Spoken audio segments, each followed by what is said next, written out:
Hello friend, मैं अभिषेक शर्मा आपका technical classes में स्वागत कर रहा हूं। और यहाँ पे अपन बात कर रहे हैं एग्जाम्पल नंबर 5.12 की। ऐसी नॉर्मल प्रॉब्लम अपन पहले सॉल्व कर चुके हैं, पर अब इस प्रॉब्लम के अंदर अपन को थर्मल स्ट्रेसेस भी काउंट करनी है डायरेक्ट लोड की अलावा।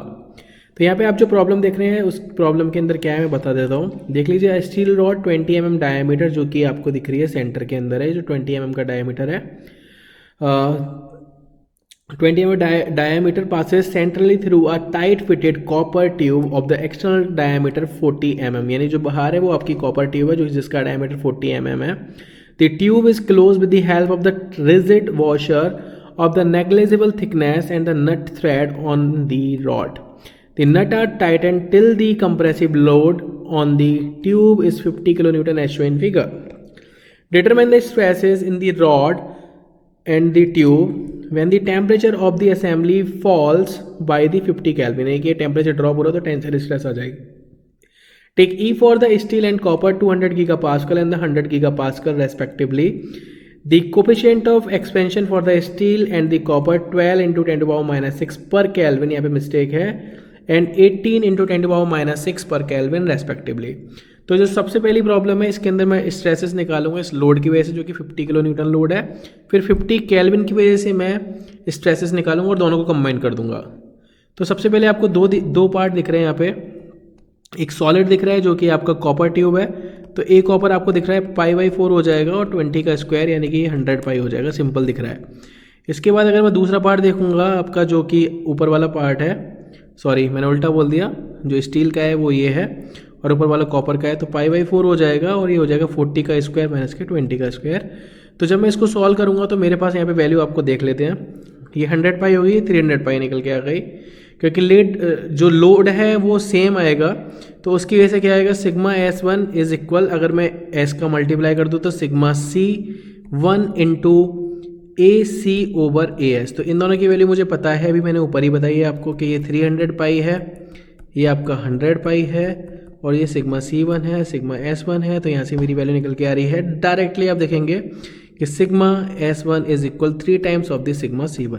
तो ये एक मेरा एक रिलेशन निकल के आ गया, क्योंकि जो मेरे को दिखाई दे रहा था कि वहाँ पे जो लोड लगा हुआ था डायरेक्टली 50 kN लगा हुआ था, तो मैं साफ साफ देख सकता हूँ कि 50 kN is equal to the sigma S1 into AS1 plus के सिग्मा C1 इंटू AC1। तो यहाँ पे आप वैल्यू देखेंगे, इसकी वैल्यू मैंने रख दी 3 सिग्मा C1। एरिया की वैल्यू आपको ऊपर पता है कि स्टील का जो एरिया था उसकी वैल्यू थी आपकी 100 पाई प्लस के सिग्मा C1 इंटू 300 पाई। तो आप इन दोनों को वैल्यू को देखोगे तो ये 300 पाई हो गया, ये भी 300 पाई हो गया, तो ये 600 पाई सिग्मा C1 हो गया। तो 50 इंटू 10⁻3 600 पाई सिग्मा C1। तो सिग्मा C1 की जो वैल्यू निकली है वो यहाँ पे निकली आपकी 26.5 न्यूटन पर mm स्क्वायर। और सिग्मा S1 की आप वैल्यू देखेंगे तो वो दिख रही है आपको कितना, 3 टाइम्स मल्टीप्लाई कर दूंगा तो कितनी आएगी 79.5 न्यूटन पर mm स्क्वायर, जो कि हो जाएगी आपकी मेगा पास्कल में। ये कंप्रेशन और टेंशन में भी आपको बताऊंगा कि कैसे आया, लास्ट वाली वीडियो में मैंने बताया था। अब अगर वहाँ पे जाके देखना चाहते तो वहाँ पे जाके देख सकते हैं। तो इन्होंने बोला कि अगर मैं इन दोनों के अंदर स्ट्रेन काउंट करता हूँ तो स्ट्रेन कितनी निकल के आएगी। तो स्ट्रेन की वैल्यू देखेंगे आप कि strain in copper stress over Young's modulus, तो यहाँ से मेरी वैल्यू निकल के आ जाएगी। ये थर्मल स्ट्रेसेस की बात कर रहा हूँ। फिर मैंने देखा स्ट्रेन इन स्टील, तो स्टील के अंदर स्ट्रेसेस ओवर यंग्स मॉडुलस, तो ये मेरी वैल्यू निकल के आ जाएगी।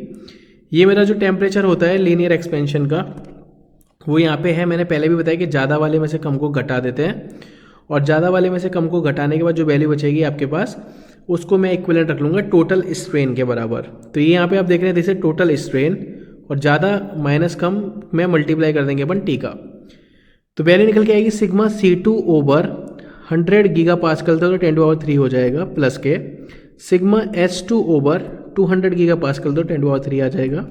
और उसके बाद यहाँ पे आप देखेंगे 50 आपका टेम्परेचर था, 18 में से 12 जाएंगे तो 6 इंटू 10⁻6 पर केल्विन था।